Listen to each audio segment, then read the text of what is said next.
आप देख रहे हैं BHBC न्यूज।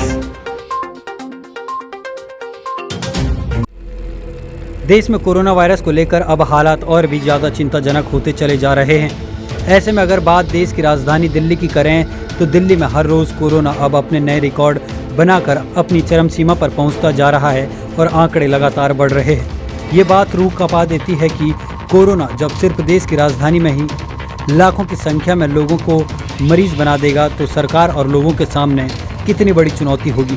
इसका अंदेशा दिल्ली के उप मुख्यमंत्री शायद पहले ही बता चुके हैं, लेकिन वक्त की ऐसी मार है कि दिल्ली सरकार के हर कदम के आगे कोरोना एक नई चुनौती लेकर खड़ा हो रहा है और सरकार पर खुद एक के बाद एक सवाल खड़े करते चले जा रहा है। इसी बात को लेकर दिल्ली कांग्रेस प्रदेश अध्यक्ष ऑल पार्टी मीटिंग में गृह मंत्री अमित शाह से मिलकर अपनी बात भी रख चुके हैं, लेकिन 16 जून की तारीख को दिल्ली प्रदेश कांग्रेस ने अनोखे तरीके से अपना रोष प्रकट किया और एक साथ पूरी दिल्ली कांग्रेस ने दिल्ली सरकार की नाकामियों के खिलाफ अपनी आवाज़ भी उठाई। हमारी टीम ने जब ग्राउंड पर जाकर प्रदेश कांग्रेस पदाधिकारियों से बात की तो पता चला कि प्रदर्शन कोई नारेबाजी से भरा नहीं था, बल्कि सिर्फ अपनी आवाज़ और सरकार कहां चूक रही है उसको लेकर था। मुखर्जी नगर से कांग्रेस ब्लॉक अध्यक्ष योगिंदर कुमार लाला ने जब अपनी बात रखी तो बताया कि दिल्ली सरकार को शायद वक्त रहते कोई ठोस निर्णय उठा लेने चाहिए थे, लेकिन दिल्ली सरकार और केंद्र सरकार आपस में ही उलझी रही और अब हालात सबके सामने हैं। दिल्ली देश की राजधानी और देश की राजधानी का जब बुरा हाल हो रहा है तो यहाँ पर तमाम विपक्षी पार्टियों के साथ आकर अपनी दहलीज पर एक अनोखे तरीके से सरकार के खिलाफ एक प्रदर्शन जो दिल्ली प्रदेश कांग्रेस कमेटी ने इस वक्त चला रखा है, यानी कि आज की तारीख में आज की सुबह जो आप लोग तमाम चैनल्स में और तमाम सोशल मीडिया के माध्यम तक आप तक तस्वीरें पहुंच रही हैं। लगातार ये लोग आवाज़ उठा रहे हैं कि दिल्ली सरकार ने जिस तरीके से पैसा विज्ञापनों पर खर्च करा, जिस तरीके से पैसा उल जलूल चीज़ों में खर्च करा, उसके खिलाफ इन लोगों में गुस्सा है और शायद ये चीज़ें पहले सही हो सकती थी, लेकिन इस वक्त जो दिल्ली के हालात हैं और दिल्ली देश की राजधानी होने के नाते यहाँ के हालात बदतर हो चुके हैं। हॉस्पिटलों की अगर बात करें तो इनका कहना है कि लाशों के साथ में मरीज का इलाज हो रहा है और साथ ही अगर शमशान घाट की बात करें तो एक के बाद एक कोविड-19 पेशेंट्स की वहाँ पर बॉडी पहुँच रही है और बॉडी को किस तरीके से अंतिम स्थान तक पहुँचाया जाना उसकी कोई सुविधा नहीं दिख रही है। ये दिल्ली के हालात हैं, दिल्ली देश की राजधानी, और इस अनोखे तरीके का प्रदर्शन आप देख सकते हैं कि कुछ चुनिंदा लोग जो मुख्य पद रखते हैं अलग अलग ब्लॉक्स में, अलग अलग जिलों में और अलग अलग विधानसभाओं में, ये लोग बाहर आकर प्रदर्शन कर रहे हैं। अपने घर से थोड़ी नज़दीक पहुंचकर प्रदर्शन कर रहे हैं। एक पार्क है और पार्क में आकर इन लोगों ने अनोखे तरीके से प्रदर्शन की आवाज़ उठाई है। कोई हल्ला नहीं, कोई नारे नहीं, सिर्फ तख्तियां लेकर सरकार के खिलाफ जो रोष है, सरकार के खिलाफ जो आक्रोश है उसको प्रकट करना और सरकार तक अपनी बात को पहुंचाना। इस वक्त हमारे साथ जो जुड़े हैं वो हैं मुखर्जी नगर ब्लॉक कांग्रेस कमेटी के अध्यक्ष योगेंद्र कुमार लाला। योगेंद्र जी, आप लोग जो सरकार के खिलाफ आवाज़ उठा रहे हैं, तख्तियां हाथ में लिए हुए हैं, सबसे बड़ी आवाज़ क्या पहुंचाना चाहते हैं कि सरकार के कानों तक वो बात पहुंचे? सर, सबसे पहले तो हमारे पूर्व अध्यक्ष राहुल गांधी जी ने ये कहा था कि देश में बहुत बड़ी आर्थिक सुनामी आने वाली है, तो केंद्र सरकार ने उस टाइम पे उनका मजाक बनाया था और नतीजा आपके सामने है कि क्या हाल हो गया। जी बिल्कुल। अगर बात करें कि दिल्ली जब देश की राजधानी ही है और आप लोग भी यहाँ पर रहते हैं, आप लोगों ने अलग अलग तरीके से काफ़ी प्रदर्शन किए हैं, लेकिन इस प्रदर्शन से आप क्या संदेश देना चाहते हैं कि सरकार उस संदेश को सुने और अमल करे उन बातों पर? दिल्ली देश की राजधानी है और इस टाइम दिल्ली की जनता केजरीवाल और केंद्र सरकार के बीच में पिस रही है। बिल्कुल। योगेंद्र जी, जो एक सवाल और जो मन में आ रहा है वो ये है कि जब इस समय जब सरकार कोरोना से जंग लड़ रही है तो तमाम लोगों के मन में और जहन में ये सवाल है कि कांग्रेस सिर्फ प्रदर्शन क्यों कर रही है? क्या कांग्रेस प्रदर्शन के अलावा भी कुछ कर सकती है दिल्ली में? कांग्रेस प्रदर्शन के अलावा दिल्ली में सब कुछ कर सकती है जी। ये हमारे पूर्व अध्यक्ष राहुल गांधी जी ने, मैं पहले भी कह चुका हूँ कि बहुत पहले ये बता दिया गया था कि दिल्ली में आर्थिक सुनामी आने वाली है इस देश में, लेकिन उनकी बात का मजाक बनाया गया और स्थिति आज आपके सामने है कि केंद्र सरकार अगर उस टाइम पे सीरियस हो जाती तो ये हाल भारत का इस टाइम नहीं होता। बिल्कुल। और जो कांग्रेस ने जो आज प्रदर्शन की आवाज़ उठाई है, क्या लगता है केजरीवाल यानी कि दिल्ली सरकार के कानों तक वो पहुंचेगी और कहीं ना कहीं इस पे अमल होगा? और जिस तरीके से जो लड़ाई केंद्र और राज्य की चल रही है यानी कि दिल्ली की, उसको आप क्या मानते हैं? देखो, हम तो ये कहना चाहते हैं कि ये टाइम लड़ाई करने का नहीं है। दिल्ली की जनता का साथ दिया जाए, जो उनको मूलभूत सुविधाएं वो दिया जाए। जो टेस्ट इन्होंने 4500 रुपये किया हुआ है वो कम से कम उसका चार्ज किया जाए। गरीब आदमी 4500 रुपये चार्ज कहाँ से देगा? गरीब आदमी आज टेस्ट इसी लिए नहीं करा रहा है कि 4500 रुपये उसके पास नहीं है। तो हमारी मांग ये है कि इस चार्ज को कम किया जाए और देश की जनता के साथ न्याय दे और उसका साथ दिया जाए। बिल्कुल। योगेंद्र जी, आपको तस्वीरें भी देखने को मिली होंगी आज या कल में, जो सोशल मीडिया पे खूब तेजी से वायरल हो रही हैं। वो तस्वीरें ये हैं कि दिल्ली सरकार प्रगति मैदान में 2700 बेड की तैयारी कर चुकी है।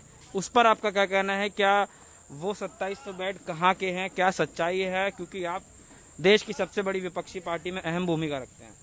सर, हमारा तो कहना ये है कि दिल्ली सरकार इतनी लेट क्यों जागी? ये क्या दिल्ली की पब्लिक की लाशों की राजनीति कर रही थी कि जब 5000 मर जाएंगे जब हम काम करेंगे? ये काम पहले भी हो सकते थे। 22 मार्च को लॉकडाउन लगा था दिल्ली में, क्या ये तैयारी पहले नहीं हो सकती थी? यानी कि आपका कहना है कि 60 दिन बीत चुके हैं, 70 दिन बीत चुके हैं, उसके बाद जब सरकार जागती है तो वो बहुत लंबा समय एक निकल चुका होता है और जो है अब दिल्ली शमशान घाट बनने की तैयारी में कहीं ना कहीं जाती जा रही है, धकेल दिया जा चुका है। आप भी यहाँ पर बैठे हैं और एक अनोखे तरीके से प्रदर्शन कर रहे हैं। दिल्ली सरकार से एक मुख्य मांग जो आप लोग खुद चाहते हैं। बीमारी की वजह से, कोरोना की वजह से दिल्ली वालों का इलाज नहीं हो रहा, बाहर वाले आके इलाज कर रहे हैं और टेस्टों में इतने पैसे बढ़ा रहे हैं। गरीब बंदा कहाँ से देगा? 4500 रुपये का टेस्ट है। मेरी मांग है ये सस्ता टेस्ट होना चाहिए। तो आपकी मांग ये है कि जिस तरीके से महाराष्ट्र सरकार ने ऐलान किया है कि 4500 की जगह 2200 का टेस्ट होना चाहिए, आप लोग भी यहाँ पर अनोखे तरीके से इस प्रदर्शन में शामिल हैं। सरकार तक बिना नारों के आवाज़ पहुँचा रहे हैं। बिना नारों के जब आवाज़ पहुँचती है तो उसका असर कई गुना ज़्यादा होता है। क्या लगता है इस आवाज़ का असर जो आज दिल्ली कांग्रेस कर रही है उसका असर कहीं ना कहीं होगा? बिल्कुल होगा। सोशल मीडिया में एक ताकत है जो अपने आप में कोई भी सरकार के खिलाफ हमारी आवाज़ बुलंद होएगी और उस कानून तक पहुंचेगी। कहीं ना कहीं दिल्ली सरकार जो है कोरोना अपने पैकेज को लेकर के पूरी तरह असफल रही है, इस वक्त असफल रही है, जिसके कारण से आए दिन संख्या बढ़ती जा रही है, आए दिन संख्या बढ़ती जा रही है। और इसी वजह से लेकर उन्होंने कहा भी था कि हम लॉकडाउन लगाएंगे, पर केजरीवाल ने कल ट्वीट करके साफ साफ कह दिया दिल्ली में किसी तरह का लॉकडाउन नहीं लगाया जाएगा। बिल्कुल। योगेंद्र जी, मैं आपके पास एक बार दोबारा से आना चाहूँगा क्योंकि कुछ चुनिंदा लोगों के साथ ही आप यहाँ बैठे हैं और बहुत अच्छी बात है कि प्रदर्शन करने का तरीका बहुत अच्छा है इस संकट के दौरान। लेकिन जो हालात उत्तर प्रदेश में कांग्रेस के साथ हुए थे, क्या दिल्ली में भी आपको लगता है कहीं ना कहीं आपके प्रदेश अध्यक्ष अनिल चौधरी जो हैं उनको जब गिरफ्तारी करी गई थी, उनके घर में उनको नज़रबंद कर दिया गया था, क्या ये चीज़ सही थी? बिल्कुल सही नहीं थी। जो उनके साथ किया गया वो गलत था। एक प्रदेश अध्यक्ष, कांग्रेस का ही प्रदेश ऐसा है जो पब्लिक के बीच में, इस कोरोना महामारी के बीच में भी पब्लिक के साथ है। उनके बैग उठा के उनको ट्रेन तक छोड़ने जा रहा है, दिन रात उनकी सेवा कर रहा है और साथ लगा हुआ है। एक प्रदेश अध्यक्ष बीजेपी का भी था जिसने पिछले 2 महीने से गायब है, जिसको अब हटा दिया गया है। इलेक्शन के टाइम पे वो सारे पूर्वांचलियों की सपोर्ट में आ जाते हैं कि पूर्वांचली हैं, पूर्वांचलियों को सपोर्ट में राजनीति करते हैं। अब कहाँ गए जो पूर्वांचली? जितने पूर्वांचली थे, जितने इनके आने जाने की व्यवस्था क्यों नहीं की गई थी? जी बिल्कुल। योगेंद्र जी, जो आपका जो इलाका है, आप जहाँ के ब्लॉक अध्यक्ष हैं, बहुत ही एक पेच फंसा हुआ इलाका इसको मान सकते हैं क्योंकि यहाँ पर तीनों पार्टी के ही जो अलग अलग जो जनप्रतिनिधि हैं वो काम करते हैं। अगर आपकी विधानसभा तिमारपुर की बात करें तो विधायक यहाँ से आम आदमी पार्टी के हैं और अगर बात करें सांसद की तो सांसद मनोज तिवारी हैं जो पूर्व प्रदेश अध्यक्ष रह चुके हैं दिल्ली के। और साथ ही अगर तिमारपुर वार्ड की बात करें तो कांग्रेस की निगम पार्षद अमरलता सांगवान यहाँ पर काम करती हैं। तो कहने का मतलब 3 अलग अलग पार्टियों से उम्मीदवार जनप्रतिनिधि चुने जाते हैं। उसके बावजूद इस विधानसभा के जो हालात हैं वो लोगों ने देखे हैं। कंटेनमेंट जोन में इसको जारी भी कर दिया गया था। इसका इलाका एक संजय बस्ती नाम का इलाका, उसको जारी किया गया था। लेकिन मुखर्जी नगर की अगर बात करें जो आपके हाथ में है, वहाँ तक आपने सेवाएं पहुँचाने का क्या प्रयास किया है? देखो, मुखर्जी नगर के अंदर यहाँ की निगम पार्षद जो है बीजेपी की पूजा मदान जी हैं। पिछले 3 महीने में बिल्कुल क्षेत्र में कहीं नज़र नहीं आई है। सैनिटाइजर, कांग्रेस के कार्यकर्ता सैनिटाइजर घर घर जाके कर रहे हैं, राशन वितरण का काम कर रहे हैं।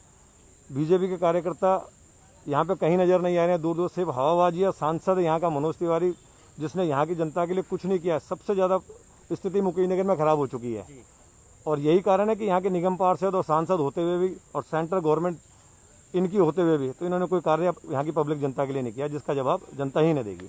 तो आपका कहने का मतलब है जो जिम्मेदारी एमसीडी की सरकार, यानी कि एमसीडी की जो सरकार, भाजपा की सरकार दिल्ली नगर निगम में मौजूद है, वो कहीं ना कहीं विफल रही है इन 60-70 दिनों के दौरान।